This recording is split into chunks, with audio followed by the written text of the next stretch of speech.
I must say that today is a day that we've been building up to for some period of time. The planning for today actually started last year. Part of that planning came out of the work that we did at the end of last year with our College Development Day then, but also looking at where we wanted to go to with today and what the topic would be and how that would actually work. So the story so far, there is a common strategic direction for all of Northern Beaches Secondary College. Each of your campuses have 3 strategic directions. There's some overlap with those, but there's an additional one which we've taken on and said this is what we want to do for our college. And as a college, what we're after is having a collaborative community. That's really what we would like to see at the end of 3 years, and of course continuing after that. So today is a great day of representation of that, where we do actually come together and we have the chance to genuinely spend some time and to collaborate. And that's really what our focus of the day will be. But in driving that focus, we have 2 key projects that we're working on. The first of those projects is one that should be very familiar to you, and that is the notion of resilience and wellbeing for staff and students. And of course, we've worked a lot on the work with students over the past 2 years, and we're now engaging on work that will continue with staff. And some of you will be involved with some of those things in the coming term and so on. There's some training that's being involved, etc., for strategic people in each of your campuses this term. The second one is that of excellence in teaching and learning. And there are 2 aspects to that. 21st century learning skills and also improving literacy and numeracy, because we recognise that both of those things need to happen together. And while literacy and numeracy is an important part of the government's agenda, it's also a very important part, as we know, for students to be able to access the 21st century learning skills. Now, some of you in different locations, in different campuses, have been working on these already, but we did want to have a common language about it. And so, as a college management group, we had some considerations in putting this forward as our topic today. The notion of 21st century learning skills is certainly one which you can see very commonly explained in documentation, in various publications and so on. But we felt that it was a little bit more than that. And so we came across an article by Bernie Trilling, and we certainly resonated with the notion of having 7 C's, using this notion of, rather than just talking about them as 21st century learning skills, but they're more contemporary.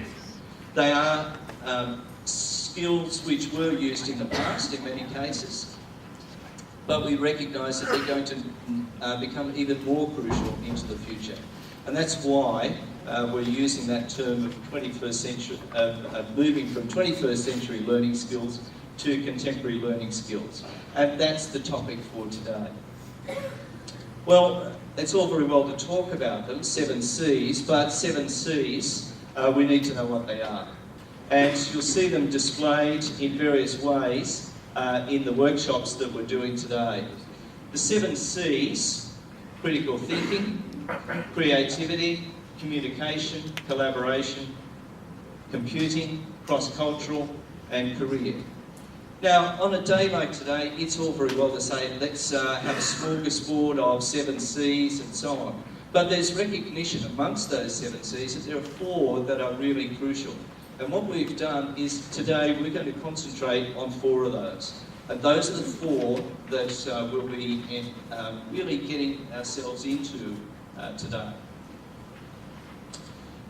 What I want to do is just to stimulate your thoughts around those 7 C's, and particularly the 4 that we're talking of, and just to show you a short video concerning some aspects of that. So bear with us for a minute while we get this up and running, and if you'd like to have a look at that, and then we'll make some more comments about that in a minute.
Unfortunately, we didn't have the full volume, but you get the idea. Obviously, society is changing, education is changing, but that's not the end of it. If we think back to our own education, you'll notice that in terms of your own education, there are jobs which are around now which weren't around before. In exactly the same way that will continue to be the case. There are skills which we need now which we didn't learn when we were at school. So it's not a case where we're thinking that education will provide everything that our students need for the future. But I think that there is recognition that there will need to be different things for our students into the future. And while there are a certain number of things that will be common, there are other ones which are going to be the new ones. It's not just all about digital media, and it's not just all about digital skills, but there's certainly a significant part of it. The ability to negotiate with technology will certainly be a part of it. And we've seen some problem-solving skills having to be developed with technology today already from some of our staff. Exactly the sort of thing that our students will need into the future as well.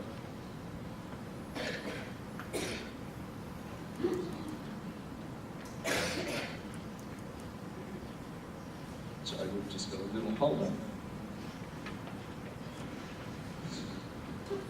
Now, if we have a look at classrooms around the world, there are various changes which are occurring.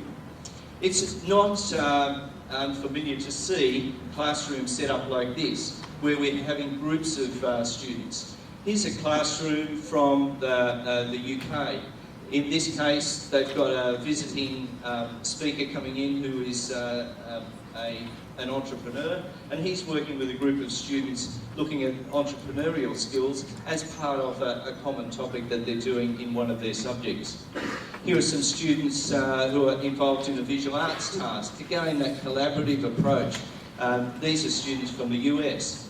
Here's a student in a school in Queensland, elementary school or primary school, but of course doing his literacy work in a different way to what we might certainly have been doing literacy work when we were at school.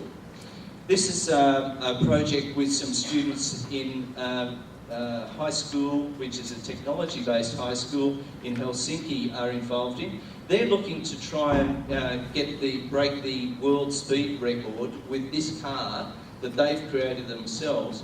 The world speed record for an electric car. This is an electric car that they've designed and built. At the moment, Toyota are just a little bit ahead of them, so they're looking to try and beat them. These are some students in Victoria.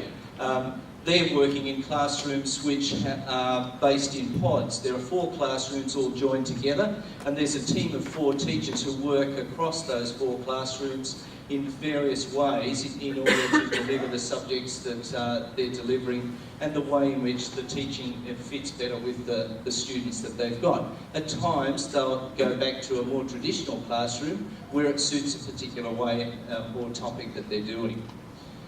This is a maths classroom, really just a fairly traditional way in which they're teaching, but I'd have to say that that's not your average maths classroom. That one, again, is also in Helsinki. Here's the same school. This is a history classroom, and you'll notice the decor is set up to just enthuse and create that vision of the historic area that they're going into in the classroom. And a large dining table rather than individual tables. This is a science classroom. They've got a green wall in there, and they're monitoring the oxygen levels in their classroom at different times, using their green wall to try and influence that at the same time, and learning along the way. At the back, we're looking through some glass screens where there were various experiments and so on which were displayed, and students would come back to from time to time. That's the back of the classroom. These are some students who are involved in some outdoor education learning, but of course after that, looking at developing their well-being and resilience, they're sitting in groups, discussing and so on. And we've talked a little bit about the need for students to be involved with understanding their own resilience and well-being, and here's a way in which we can combine contemporary learning approaches with those same notions of well-being. Here's a classroom in the UK. This is an elementary school, students again with a team of teachers in a large area, moving between different areas during the day. And that's not an uncommon experience for many of the students that will come through into our schools into the future when they're in their primary schools. This is a school in Victoria where, again, same sort of idea, but not necessarily needing so much involvement from teachers, where the students are coming in and working on various projects and so on collaboratively under their own time, finding their own ways into the school, etc. Some of this learning looks a bit messy. This is a classroom in the US where students are working in conjunction with teachers. They have little sort of pods that they're working on, and it's not necessarily for everybody, but again, just giving you some impressions on the way in which learning may be able to be created, where we can look at delivering it in different ways. But of course, we also need to concentrate on what Bernie Trilling mentioned is the 3 R's. And of course the 3 R's is your traditional reading, writing and arithmetic, or certainly for us, literacy and numeracy. And sometimes that will be delivered in traditional ways. So this is also in a school in Helsinki, a fairly traditional sort of classroom. These students, though, are learning 3 languages. So they don't just learn their native language of Finnish, but also Swedish and of course English at the same time. And of course, some of these things have been done here in our own campuses. Here we've got an example of the project-based learning from Science Techno, with some of our groups of students working in, again, collaborative teams, coming together for real-world problems, understanding and researching by their own, by themselves, and presenting the material, having to problem solve and be creative along the way. According to Trilling, he says that there are certain net generation demands. There are certain demands that students who are coming through from the net, from their experience of the internet, who have certain needs about their learning. One of those is personalised learning, speedy online access, and we know the frustrations for our own purposes that if we don't have it, it's difficult. It's the same for students, of course. Social networking and collaborating is an important part of the way in which they're interacting with the net and with each other.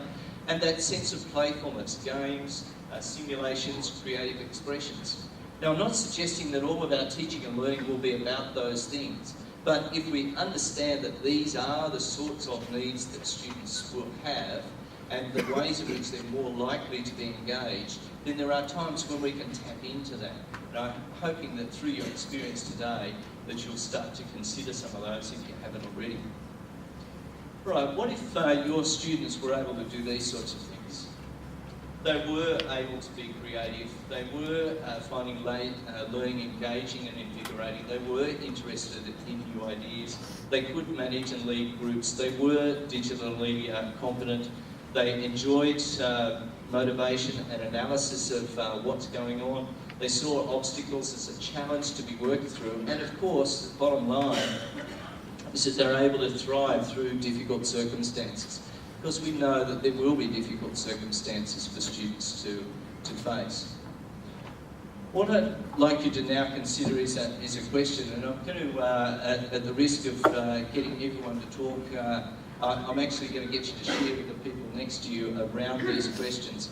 So we're just going to take a couple of minutes to do that. What I'd like you to consider is, what if Northern Beaches Secondary College was best in the world at developing contemporary learning skills in students? Just sit with that for a moment. What if we were the best in the world? Some of those things that we've seen there, we already do. Some of those things are things that we may be on the cusp of doing. And there may be other things that we're doing that aren't displayed there. What would visiting educators notice if they came to our school?